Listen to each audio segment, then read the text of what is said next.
Hello বন্ধুরা, আসসালামু আলাইকুম। চলে আসলাম আর একটা নতুন কাজের ভিডিও নিয়ে।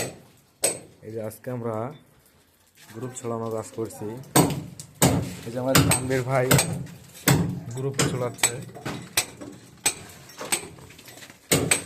এই যে আমাদের জুয়েল ভাই এইখানে গ্রুপ ছড়াচ্ছে।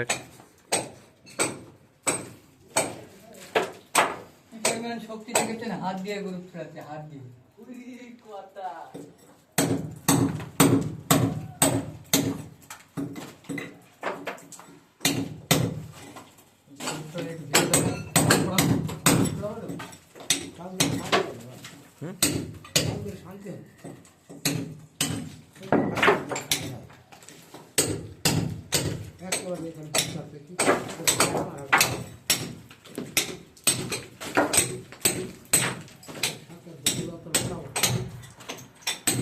আমাদের জুয়েল ভাই অনেক জোরে গ্রুপ ছড়াচ্ছে। জুয়েল ভাই গ্রুপ ছড়াতে অনেক ফাস্ট, মেশিনের থেকে অনেক জোরে গ্রুপ ছড়াতে পারে।